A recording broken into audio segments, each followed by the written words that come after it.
ਹੁਣ ਅਗਲੀ ਖਬਰ ਦਾ ਰੁਖ ਕਰਦੇ ਹਾਂ ਤੇ ਗੱਲ ਹੋਵੇਗੀ ਆਕਸੀਜਨ ਦੀ। ਜੀ ਆਕਸੀਜਨ ਦੀ ਸਪਲਾਈ ਨੂੰ ਲੈ ਕੇ ਜੋ ਰੇਡਕਾ ਇਸ ਸਮੇਂ ਨਜ਼ਰ ਆ ਰਿਹਾ ਹੈ, ਉਸ ਦੇ ਉੱਤੇ ਅੱਜ ਹਾਈ ਕੋਰਟ ਦੇ ਵਿੱਚ, ਦਿੱਲੀ ਹਾਈ ਕੋਰਟ ਦੇ ਵਿੱਚ ਇੱਕ ਵਾਰ ਫਿਰ ਤੋਂ ਸੁਣਵਾਈ ਹੋਣੀ ਹੈ। ਬਹੁਤ ਸਖਤ ਤਲਖ ਟਿੱਪਣੀਆਂ ਅਦਾਲਤ ਦੇ ਵੱਲੋਂ ਇੱਕ ਦਿਨ ਪਹਿਲਾਂ ਕੀਤੀਆਂ ਗਈਆਂ ਸੀ ਤੇ ਅੱਜ ਇੱਕ ਵਾਰ ਫਿਰ ਤੋਂ ਇਸ ਪੂਰੇ ਮੁੱਦੇ ਉੱਤੇ ਅਹਿਮ ਸੁਣਵਾਈ ਹੋਣ ਜਾ ਰਹੀ ਹੈ। ਆਕਸੀਜਨ ਕਮੀ ਦੇ ਉੱਤੇ ਦਿੱਲੀ ਹਾਈ ਕੋਰਟ ਦੇ ਵਿੱਚ ਅੱਜ ਮੁੜ ਤੋਂ ਸੁਣਵਾਈ ਹੈ। ਕੇਂਦਰ ਸਰਕਾਰ ਦਾਖਲ ਜਵਾਬ ਆਪਣਾ ਕਰੇਗੀ। ਅਦਾਲਤ ਨੇ ਸੀਨੀਅਰ ਅਧਿਕਾਰੀਆਂ ਨੂੰ ਮੌਜੂਦ ਰਹਿਣ ਦੇ ਲਈ ਕਿਹਾ ਸੀ। ਹਾਈ ਕੋਰਟ ਨੇ ਕੱਲ ਕੇਂਦਰ ਤੇ ਸਖਤ ਤਲਖ ਟਿੱਪਣੀਆਂ ਕੀਤੀਆਂ ਸੀ। ਦਿੱਲੀ ਹਾਈ ਕੋਰਟ ਨੇ ਕੇਂਦਰ ਨੂੰ ਸਖਤ ਚੇਤਾਵਨੀ ਦਿੱਤੀ ਸੀ। ਹਾਈ ਕੋਰਟ ਸੁਪਰੀਮ ਕੋਰਟ ਦੇ ਹੁਕਮਾਂ ਦਾ ਪਾਲਣ ਨਾ ਕਰਨ ਦੇ ਉੱਤੇ ਕਿਉਂ ਨਾ ਕਾਰਵਾਈ ਹੋਵੇ, ਜ਼ਿਕਰ ਕੀਤਾ ਗਿਆ ਸੀ। ਤੇ ਤੁਹਾਨੂੰ ਦੱਸ ਦਈਏ ਕਿ ਕੇਂਦਰ ਦੇ ਖਿਲਾਫ ਅਦਾਲਤੀ ਮਾਣਹਾਨੀ ਦੀ ਕਾਰਵਾਈ ਕਿਉਂ ਨਾ ਹੋਵੇ, ਇੱਥੋਂ ਤੱਕ ਸਵਾਲ ਪੁੱਛਿਆ ਗਿਆ ਸੀ। ਦਿੱਲੀ ਨੂੰ ਰੋਜ਼ਾਨਾ 700 ਮੀਟ੍ਰਿਕ ਟਨ ਆਕਸੀਜਨ ਸਪਲਾਈ ਯਕੀਨੀ ਹੋਵੇ, ਲੋਕਾਂ ਦੇ ਮਰਨ ਤੇ ਕੇਂਦਰ ਅੱਖਾਂ ਬੰਦ ਕਰ ਲਵੇ, ਅਸੀਂ ਨਹੀਂ ਕਰਾਂਗੇ। ਇਹ ਕੱਲ ਦੀਆਂ ਟਿੱਪਣੀਆਂ ਨੇ, ਤੁਸੀਂ ਸ਼ਹਿਰ ਦਾ ਹਾਲ ਅੱਖੀ ਦੇਖ ਸਕਦੇ ਹੋ। ਇਹ ਕੱਲ ਦੀ ਟਿੱਪਣੀਆਂ ਜਿਸ ਦੇ ਵਿੱਚ ਝਾੜ ਪਾਉਂਦੀ ਹੋਈ ਅਦਾਲਤ ਨਜ਼ਰ ਆਈ ਸੀ ਕੇਂਦਰ ਦੀ ਸਰਕਾਰ ਨੂੰ। ਅੱਜ ਮੁੜ ਤੋਂ ਇੱਕ ਵਾਰ ਸੁਣਵਾਈ ਹੈ, ਤਾਂ ਅੱਜ ਇੱਕ ਵਾਰ ਫਿਰ ਤੋਂ ਸੁਣਵਾਈ ਹੈ। ਦੇਖਣਾ ਹੋਵੇਗਾ ਸੁਣਵਾਈ 'ਚ ਕੀ ਕੁਝ ਹੁੰਦਾ। ਹੋਰ ਜਾਣਕਾਰੀ ਦੇ ਲਈ ਸਿੱਧਾ ਰੁਖ ਕਰਦੇ हैं साढ़े सहयोगी इस समय साढ़े नाल दिल्ली तो जुड़ रहे हैं सुशील पांडे। सुशील, क्या कुछ जानकारी आपके पास, क्योंकि कल बहुत तल्ख टिप्पणियां थी अदालत की, और आज क्या कुछ अदालत की सुनवाई के दौरान अहम बिंदु रह सकते हैं? कि देखिए, लगातार 15 दिन से दिल्ली हाईकोर्ट ऑक्सीजन की किल्लत जो राजधानी दिल्ली में है उसको लेकर सुनवाई कर रहा है। और ये इस सुनवाई के दौरान दिल्ली हाईकोर्ट, केंद्र सरकार और दिल्ली सरकार के बीच जो ऑक्सीजन की सप्लाई है, यानी कि 790 मैट्रिक टन, उस सप्लाई को लेकर लगातार सुनवाई कर रहा है। कल सुनवाई के दौरान दिल्ली हाईकोर्ट ने केंद्र सरकार को जमकर फटकार लगाई और ये सवाल भी किया कि आखिर दिल्ली को पर्याप्त मात्रा में ऑक्सीजन क्यों नहीं दिया जा रहा है, जबकि ऑक्सीजन की कमी से राजधानी दिल्ली में लोगों की जानें जा रही हैं।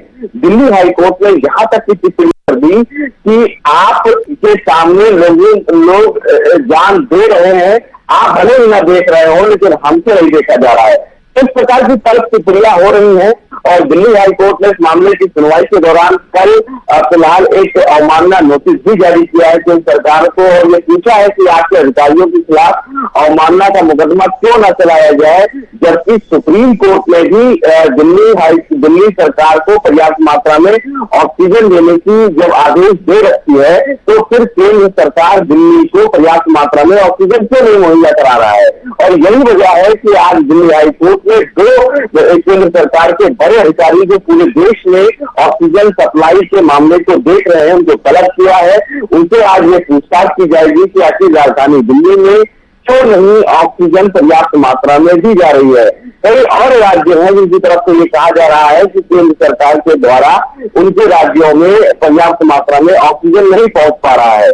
तो इन तमाम पहलुओं पर आज दिल्ली हाईकोर्ट दोबारा सुनवाई करेगा। देखना जो है अहम होगा कि केंद्र सरकार राजधानी दिल्ली में ऑक्सीजन देने के लिए क्या कुछ दलील देता है, और क्या अवमानना का जो मुकदमा हाईकोर्ट कह रहा है चलाने के लिए, क्या उसको लेकर केंद्र सरकार की तरफ से कोई दलील दी जा रही है। लेकिन दिल्ली सरकार बार बार ये कह रही है कि उनको पर्याप्त मात्रा में ऑक्सीजन नहीं दिया जा रहा है, जिसकी वजह से जो मरीज हैं उनको काफी दिक्कतों का सामना करना पड़ रहा है। कुछ और अस्पताल हैं जिन्होंने दिल्ली हाईकोर्ट का दरवाजा खटखटाया और ये कहा कि हाईकोर्ट केंद्र सरकार को ये आदेश दे, दिल्ली सरकार को ये आदेश दे कि उनके अस्पतालों में पर्याप्त मात्रा में ऑक्सीजन दे। ये बहुत बड़ी विडंबना है कि जब ऑक्सीजन की सप्लाई के लिए जो अस्पताल है वो दिल्ली हाईकोर्ट का दरवाजा खटखटाते हैं, जबकि ये काम केंद्र सरकार और राज्य सरकार का होना चाहिए।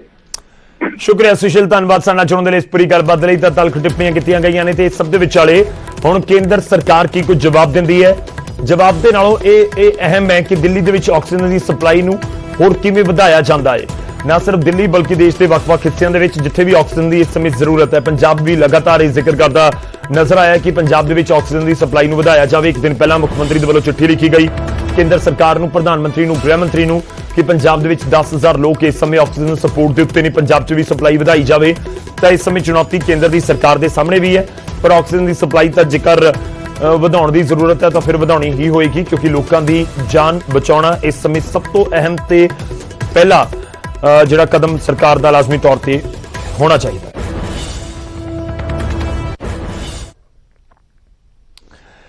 ਤਾਂ ਦੇਸ਼ ਦੇ ਵੱਖ-ਵੱਖ ਸੂਬਿਆਂ ਦੇ ਵਿੱਚ ਮਿਨੀ ਲਾਕਡਾਊਨ ਦਾ ਇਸ ਸਮੇਂ ਜ਼ਿਕਰ ਹੋ ਰਿਹਾ ਹੈ। ਸੌਫਟ ਲਾਕਡਾਊਨ ਜਿਸ ਤਰੀਕੇ ਨਾਲ ਪੰਜਾਬ ਦੇ ਵਿੱਚ ਪਾਬੰਦੀਆਂ ਲੱਗੀਆਂ ਨੇ ਤੇ ਕਈ ਥਾਵਾਂ ਦੇ ਉੱਤੇ ਤਾਂ ਮੁਕੰਮਲ ਤੌਰ ਦੇ ਉੱਤੇ ਲਾਕਡਾਊਨ ਵੀ ਹੈ ਤੇ ਇਸ ਵਜ੍ਹਾ ਦੇ ਨਾਲ ਜਿੱਥੇ ਕਾਰੋਬਾਰੀ ਪਰੇਸ਼ਾਨ ਨੇ ਤਾਂ ਉੱਥੇ ਹੀ ਸਭ ਤੋਂ ਵੱਧ ਡਰ ਸਤਾ ਰਿਹਾ ਹੈ ਉਹਨਾਂ ਪ੍ਰਵਾਸੀ ਮਜ਼ਦੂਰਾਂ ਨੂੰ ਜਿਨ੍ਹਾਂ ਨੂੰ ਆਪਣਾ ਕੰਮਕਾਜ ਖੁੱਜਣ ਦਾ ਵੀ ਡਰ ਹੈ। ਤਾਂ ਉਹ ਅਸੀਂ ਉਹਨਾਂ ਦਾ ਜ਼ਿਕਰ ਕਰਾਂਗੇ ਕਿ ਪ੍ਰਵਾਸੀ ਮਜ਼ਦੂਰ ਕਿਸ ਤਰੀਕੇ ਨਾਲ ਪਲਾਇਨ ਕਰ ਰਹੇ ਨੇ, ਉਹ ਤੁਹਾਨੂੰ ਦਿਖਾਵਾਂਗੇ। ਪਰ ਇਸ ਸਭ ਦੇ ਵਿਚਾਲੇ ਅਸੀਂ ਤੁਹਾਨੂੰ ਕੋਲਕਾਤਾ ਲੈ ਕੇ ਚੱਲਦੇ ਹਾਂ। ਜੀ ਹਾਂ, ਪੱਛਮ ਬੰਗਾਲ ਦੇ ਮੁੱਖ ਮੰਤਰੀ ਦੇ ਤੌਰ ਦੇ ਉੱਤੇ ਅੱਜ ਸਹੁੰ ਚੁੱਕ ਸਮਾਗਮ ਹੈ ਮਮਤਾ ਬੈਨਰਜੀ ਦਾ। ਇਲੈਕਸ਼ਨ ਦੇ ਵਿੱਚ ਉਹਨਾਂ ਨੇ ਜਿੱਤ ਹਾਸਲ ਕੀਤੀ ਹੈ ਤੇ ਉਸ ਤੋਂ ਬਾਅਦ ਕੁਝ ਹੀ ਪਲਾਂ ਦੇ ਵਿੱਚ ਉਹਨਾਂ ਦਾ ਸਹੁੰ ਚੁੱਕ ਸਮਾਗਮ ਸ਼ੁਰੂ ਹੋਣ ਜਾ ਰਿਹਾ। ਬਹੁਤ ਸਾਦੇ ਢੰਗ ਨਾਲ, ਜਿਵੇਂ ਪਹਿਲਾਂ ਹੀ ਜ਼ਿਕਰ ਕੀਤਾ ਗਿਆ ਸੀ ਕਿ ਸਹੁੰ ਚੁੱਕ ਸਮਾਗਮ ਬਹੁਤ ਸਾਦੇ ਢੰਗ ਨਾਲ ਹੋਏਗਾ। ਅੱਜ ਉਹ ਮੁੱਖ ਮੰਤਰੀ ਦੇ ਅਹੁਦੇ ਦਾ ਹਲਫ ਲੈਣਗੇ ਤੇ ਉਹਨਾਂ ਦੇ ਮੰਤਰੀ ਕੱਲ ਅਤੇ ਪਰਸੋਂ ਯਾਨੀ ਕਿ ਵੀਰਵਾਰ ਤੇ ਸ਼ੁੱਕਰਵਾਰ ਨੂੰ ਹਲਫ ਲੈਣਗੇ। ਤਾਂ ਮਮਤਾ ਬੈਨਰਜੀ ਉੱਥੇ ਪਹੁੰਚ ਚੁੱਕੇ ਨੇ। ਉਹਨਾਂ ਦੇ ਵੱਲੋਂ ਅੱਜ ਸਹੁੰ ਚੁੱਕੀ ਜਾਣੀ ਹੈ। ਮੁੱਖ ਮੰਤਰੀ ਦੇ ਤੌਰ ਦੇ ਉੱਤੇ ਹੈਟ੍ਰਿਕ ਉਹਨਾਂ ਨੇ ਲਗਾਈ। ਇੱਕ ਜ਼ਬਰਦਸਤ ਕੰਟੈਸਟ ਤੁਸੀਂ ਕਹਿ ਸਕਦੇ ਹੋ ਕਿ ਜਿਹੜਾ ਵੇਖਣ ਨੂੰ ਮਿਲਿਆ ਵੈਸਟ ਬੰਗਾਲ ਦੇ ਵਿੱਚ। ਤੇ ਇਸ ਦੇ ਵਿੱਚ ਕਈ ਜਿਹੜੇ ਅਹਿਮ ਲੋਕ ਨੇ, ਸ਼ਖਸੀਅਤਾਂ ਨੇ, ਉਹਨਾਂ ਨੂੰ ਅੱਜ ਦੇ ਸਹੁੰ ਚੁੱਕ ਸਮਾਗਮ ਦੇ ਵਿੱਚ ਇਨਵਾਈਟ ਕੀਤਾ ਗਿਆ। ਉਹਨਾਂ ਦੇ ਵਿੱਚ ਸੌਰਵ ਗਾਂਗੁਲੀ ਵੀ ਨੇ। ਹਾਲਾਂਕਿ ਬਹੁਤ ਜ਼ਿਆਦਾ ਇਕੱਠ ਉੱਥੇ ਨਹੀਂ ਕੀਤਾ ਗਿਆ। ਕਰੋਨਾ ਪ੍ਰੋਟੋਕਾਲ ਦਾ ਵੀ ਧਿਆਨ ਰੱਖਿਆ ਗਿਆ, ਸੋਸ਼ਲ ਡਿਸਟੈਂਸਿੰਗ ਨੂੰ ਧਿਆਨ ਦੇ ਵਿੱਚ ਰੱਖਿਆ ਗਿਆ ਜਾਂ ਰੱਖਿਆ ਜਾ ਰਿਹਾ। ਤਸਵੀਰਾਂ 'ਚ ਵੀ ਕਾਫੀ ਹੱਦ ਤੱਕ ਨਜ਼ਰ ਆ ਰਿਹਾ। ਤੇ ਦੂਜੇ ਪਾਸੇ ਜੋ ਇਸ ਸਮੇਂ ਜਾਣਕਾਰੀ ਹੈ ਕਿ ਕਰੋਨਾ ਦੇ ਧਿਆਨ ਦੇ ਵਿੱਚ ਰੱਖਦੇ ਹੋਏ, ਕਰੋਨਾ ਕਾਲ ਨੂੰ ਧਿਆਨ ਦੇ ਵਿੱਚ ਰੱਖਦੇ ਹੋਏ ਸਿਰਫ ਮਮਤਾ ਬੈਨਰਜੀ ਅੱਜ ਸਹੁੰ ਚੁੱਕਣਗੇ ਤੇ ਉਹਨਾਂ ਦਾ ਮੰਤਰੀ ਮੰਡਲ ਕੱਲ ਅਤੇ ਪਰਸੋਂ ਨੂੰ ਸਹੁੰ ਚੁੱਕੇਗਾ। ਬੰਗਾਲ ਚੋਣਾਂ ਦੇ ਵਿੱਚ ਜਿੱਤ ਹਾਸਲ ਕੀਤੀ ਹੈ। ਇੱਕ ਪਾਸੇ ਬੀਜੇਪੀ ਦੇ ਨਾਲ ਮੁਕਾਬਲਾ ਸੀ, ਬਾਕੀ ਪਾਰਟੀਆਂ ਲੈਫਟ ਦੇ ਨਾਲ ਵੀ ਲਾਜ਼ਮੀ ਤੌਰ ਤੇ ਮੁਕਾਬਲਾ ਸੀ, ਪਰ ਬੀਜੇਪੀ ਵਰਸਸ TMC ਇਹ ਜ਼ਬਰਦਸਤ ਮੁਕਾਬਲਾ ਚੋਣਾਂ ਦੇ ਵਿੱਚ ਕਿਹਾ ਗਿਆ। ਦੋਵੇਂ ਪਾਰਟੀਆਂ ਨੇ ਪੂਰੀ ਤਾਕਤ ਲਗਾਈ, ਇਸ ਕਰਕੇ ਦਿਲਚਸਪ ਵੀ ਹੋਈਆਂ ਚੋਣਾਂ। ਤੇ ਪਿਛਲੇ 48 ਘੰਟਿਆਂ 'ਚ ਇਲੈਕਸ਼ਨ ਤੋਂ ਬਾਅਦ ਕੁਝ ਜਿਹੜੀਆਂ ਉੱਥੋਂ ਹਿੰਸਕ ਝੜਪ ਦੀਆਂ ਖਬਰਾਂ ਸਾਹਮਣੇ ਆਈਆਂ ਨੇ ਉਸਨੇ ਵੀ ਚਿੰਤਾ ਨੂੰ ਵਧਾਇਆ। ਖੈਰ ਸਭ ਦੇ ਵਿਚਾਲੇ ਮਮਤਾ ਬੈਨਰਜੀ ਨੇ ਸਹੁੰ ਚੁੱਕਣ ਤੋਂ ਪਹਿਲਾਂ ਵੀ ਇਹ ਜ਼ਿਕਰ ਕੀਤਾ ਸੀ ਕਿ ਹੁਣ ਉਹਨਾਂ ਦਾ ਫਸਟ ਫੋਕਸ ਰਹੇਗਾ ਕਰੋਨਾ ਦੇ ਉੱਤੇ ਤਾਂ ਕਿ ਕੇਸਿਸ ਨੂੰ ਘੱਟ ਕੀਤਾ ਜਾ ਸਕੇ।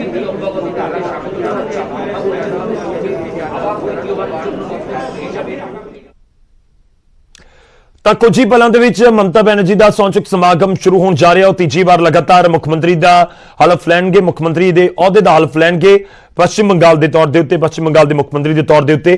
ਅਸੀਂ ਅੱਗੇ ਵਧਦੇ ਤੇ ਗੱਲ ਪ੍ਰਵਾਸੀ ਮਜ਼ਦੂਰਾਂ ਦੀ ਕਰ ਰਹੇ ਸੀ। ਪ੍ਰਵਾਸੀ ਮਜ਼ਦੂਰ ਇਸ ਸਮੇਂ ਆਪਣੇ ਵਾਪਸ ਸੂਬੇ ਦੇ ਵੱਲ ਜਾ ਰਹੇ ਨੇ ਕਿਉਂਕਿ ਉਹਨਾਂ ਨੂੰ ਡਰ ਸਤਾ ਰਿਹਾ ਕਿ ਜੇ ਮੁਕੰਮਲ ਲਾਕਡਾਊਨ ਵਰਗੀ ਸਥਿਤੀ ਜਾਂ ਪਿਛਲੇ ਸਾਲ ਵਰਗੀ ਸਥਿਤੀ ਹੋਈ ਤਾਂ ਉਹਨਾਂ ਨੂੰ ਖੱਜਲ ਖੁਆਰ ਨਾ ਹੋਣਾ ਪਵੇ।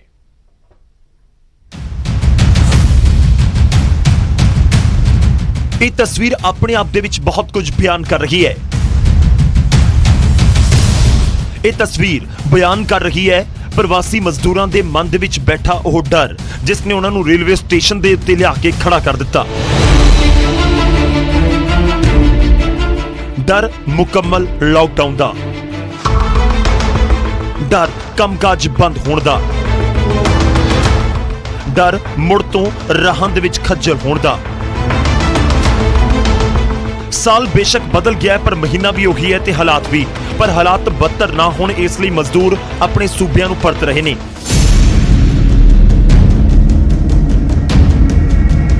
ਬੇਸ਼ੱਕ ਅਜੇ ਮਿੰਨੀ ਲਾਕਡਾਊਨ ਹੈ ਪਰ ਕੰਮਕਾਜ ਪ੍ਰਭਾਵਿਤ ਹੋ ਰਿਹਾ ਹੈ ਤੇ ਇਸ ਲਈ ਮਜ਼ਦੂਰਾਂ ਨੇ ਸਮੇਂ ਸਿਰ ਹੀ ਰਵਾਨਗੀ ਕਰ ਦਿੱਤੀ ਹੈ। ਮਜ਼ਦੂਰ ਕਹਿ ਰਹੇ ਨੇ ਕਿ ਉਹ ਨਹੀਂ ਚਾਹੁੰਦੇ ਕਿ ਹਾਲਾਤ ਪਿਛਲੀ ਵਾਰ ਦੀ ਤਰ੍ਹਾਂ ਬਣਨ, ਇਸ ਲਈ ਉਹ ਆਪਣੇ ਘਰਾਂ ਨੂੰ ਪਰਤ ਰਹੇ ਨੇ।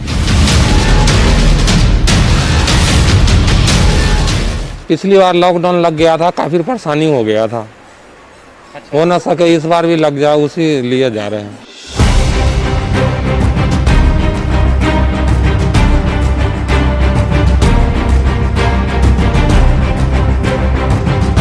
ਉਧਰ ਇੰਡਸਟਰੀ ਦੇ ਨਾਲ-ਨਾਲ ਪ੍ਰਵਾਸੀ ਮਜ਼ਦੂਰਾਂ ਦਾ ਵੀ ਹੱਬ ਕਹੇ ਜਾਣ ਵਾਲੇ ਲੁਧਿਆਣਾ ਸ਼ਹਿਰ ਦਾ ਇਹੋ ਹਾਲ ਹੈ। ਮੁਕੰਮਲ ਲਾਕਡਾਊਨ ਦਾ ਡਰ ਮਜ਼ਦੂਰਾਂ ਦੇ ਮਨ ਦੇ ਵਿੱਚ ਬੈਠ ਗਿਆ ਜਿਸ ਕਾਰਨ ਦਿਨ ਰਾਤ ਵੱਡੀ ਗਿਣਤੀ 'ਚ ਮਜ਼ਦੂਰ ਪਲਾਇਨ ਕਰ ਰਹੇ ਨੇ। क्या करेंगे, यहाँ काम नहीं चलता है, फंसे थे हम, बच्चे बाहर बम्बई में है मेरा, उधर भी परेशान है, तो इसीलिए सोचे कि जब काम नहीं चल रहा है, कंपनी सब काम बंद है। क्या कारण है जो काम नहीं चल रहा है? काम लॉकडाउन, और क्या, कोई नहीं रखता, डर से बोले काम पे रखेंगे, बीमारी है, अभी सब जा रहा है, तुम भी चले जाओ, इसीलिए हम भी सोचे चलो टिकट बना लिए हैं तो जा रहे हैं। घूम फिर कहीं ना कहीं डर सता रहा है आपको भी लॉकडाउन लग जाएगा पंजाब में? पंजाब में हाँ लॉकडाउन तो लगा है ही है, और क्या डरना क्या, लॉकडाउन तो है ही है लगा हुआ, यही सब परेशानी है और क्या। ਉਧਰ ਇਸੇ ਨੂੰ ਦੇਖਦਿਆਂ ਲੁਧਿਆਣਾ ਬੀਜੇਪੀ ਨੇ ਇੱਕ ਨਵੀਂ ਪਹਿਲ ਕੀਤੀ। ਬੀਜੇਪੀ ਵਰਕਰ ਮਜ਼ਦੂਰਾਂ ਨੂੰ ਗੁਲਾਬ ਦਾ ਫੁੱਲ ਦੇ ਕੇ ਸੁਨੇਹਾ ਦੇ ਰਹੇ ਨੇ ਕਿ ਉਹ ਉਹਨਾਂ ਦੇ ਨਾਲ ਨੇ।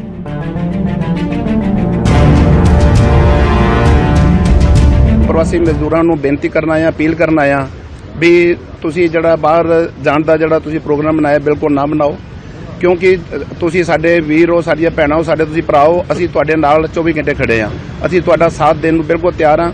ਔਰ ਤੁਹਾਡੇ ਇੱਥੇ ਜਿਹੜਾ ਤੁਸੀਂ ਕੰਮ ਕਰਦੇ ਹੋ, ਜਿਹੜਾ ਪੰਜਾਬ ਹੈ ਅੱਜ ਪ੍ਰਵਾਸੀ ਜਿਹੜੇ ਮਜ਼ਦੂਰ ਨੇ ਮੇਰੇ ਤੇ ਕੰਮ ਕਰਨ ਦੇ, ਉਹਨਾਂ ਕਰਕੇ ਬੜਾ ਖੁਸ਼ਹਾਲ ਹੈ।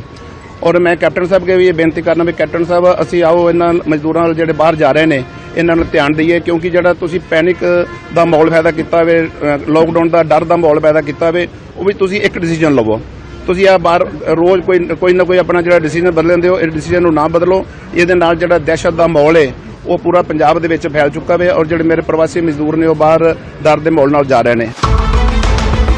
ਉਧਰ ਸਨਅਤ ਮੰਤਰੀ ਦਾਅਵਾ ਕਰ ਰਹੇ ਨੇ ਕਿ ਮਜ਼ਦੂਰਾਂ ਨੂੰ ਕੋਈ ਪਰੇਸ਼ਾਨੀ ਨਹੀਂ ਆਉਣ ਦਿੱਤੀ ਜਾਵੇਗੀ। ਪੰਜਾਬ ਦੇ ਵਿੱਚ ਮੈਂ ਸਭ ਤੋਂ ਪਹਿਲਾਂ ਇੰਡਸਟਰੀ ਜਿੰਨੀ ਵੀ ਸਾਡੀ ਹੈਗੀ ਹੈ ਇਹਨਾਂ ਦਾ ਮੈਂ ਧੰਨਵਾਦ ਕਰਨਾ ਚਾਹੁੰਦਾ ਕਿ ਇਹਨਾਂ ਨੇ ਹੈਲਥ ਡਿਪਾਰਟਮੈਂਟ ਦੀ ਗਾਈਡਲਾਈਨ ਦੇ ਮੁਤਾਬਕ ਸਾਰੀ ਇੰਡਸਟਰੀ ਚਲਾ ਰਹੇ। ਜਿੱਥੇ ਸਾਡੇ ਕੋਲ ਕਿ ਪੂਰੇ ਪੰਜਾਬ ਦੇ ਵਿੱਚ ਕਿਸੇ ਵੀ ਇੰਡਸਟਰੀ ਕੋਲੋਂ ਕੋਈ ਅੱਜ ਤੱਕ ਮਤਲਬ 2 ਘੰਟੇ ਪਹਿਲਾਂ ਵੀ ਮੈਂ ਜਿਹੜੀ ਸਾਰੀ ਮੀਟਿੰਗਸ ਕੀਤੀਆਂ ਇਹਨਾਂ ਦੇ ਨਾਲ, ਕਿਤੇ ਵੀ ਕੋਈ ਪ੍ਰੋਬਲਮ ਨਹੀਂ ਹੈ। ਜਿਹੜੇ ਸਾਡੇ ਅਤਿਥੀ ਨੇ ਜਿਨ੍ਹਾਂ ਨੂੰ ਤੁਸੀਂ ਮਾਈਗ੍ਰੇਟ ਲੇਬਰ ਕਹਿੰਦੇ ਹੋ, ਉਹ ਵੀ ਪ੍ਰੋਪਰ ਸਾਡੀ ਇੰਡਸਟਰੀ 'ਚ ਕੰਮ ਕਰ ਰਹੀ ਹੈ। ਥੋੜੀ ਬਹੁਤੀ ਜਿਹੜੀ ਲੇਬਰ ਜਾਣਦੀਆਂ ਜਾਂ ਤੁਹਾਡੇ ਟੀਵੀ ਵਗੈਰਾ ਦਿਖਾ ਰਹੇ ਨੇ, ਉਹ ਜਿਹੜੇ ਵਾਢੀ ਬੁੱਢੀ ਕਰਨ ਵਾਲੇ ਸੀਗੇ ਉਹ ਸੀ, ਅਜੇ ਤੱਕ ਕੋਈ ਗੱਲ ਨਹੀਂ। ਜ਼ਿਕਰ ਖਾਸ ਹੈ ਕਿ ਪਿਛਲੇ ਸਾਲ ਮਜ਼ਦੂਰਾਂ ਦੇ ਪਲਾਇਨ ਦੀਆਂ ਜੋ ਤਸਵੀਰਾਂ ਸਾਹਮਣੇ ਆਈਆਂ ਸਨ, ਉਸਨੇ ਦੇਸ਼ ਦੀ ਕੁਝ ਹੋਰ ਹੀ ਤਸਵੀਰ ਪੇਸ਼ ਕੀਤੀ ਸੀ। ਕੋਈ ਪੈਦਲ ਤਾਂ ਕੋਈ ਸਾਈਕਲ ਤੇ ਸੈਂਕੜੇ ਕਿਲੋਮੀਟਰ ਸਫ਼ਰ ਤੈਅ ਕਰ ਆਪਣੇ ਘਰ ਪਹੁੰਚਿਆ, ਕਈਆਂ ਦੀ ਜਾਨ ਚਲੀ ਗਈ। ਇਸ ਲਈ ਦੁਬਾਰਾ ਉਹ ਹਾਲਾਤ ਨਾ ਬਣਨ, ਮਜ਼ਦੂਰ ਇਸ ਵਾਰ ਪਹਿਲਾਂ ਹੀ ਆਪਣੇ ਘਰਾਂ ਨੂੰ ਪਰਤ ਰਹੇ ਨੇ। ਜਲੰਧਰ ਤੋਂ ਸੁਰਿੰਦਰ ਕੰਬੋਜ ਤੇ ਲੁਧਿਆਣਾ ਤੋਂ ਰੋਹਿਤ ਗੌੜ, ਨਿਊਜ਼ 18 ਪੰਜਾਬ।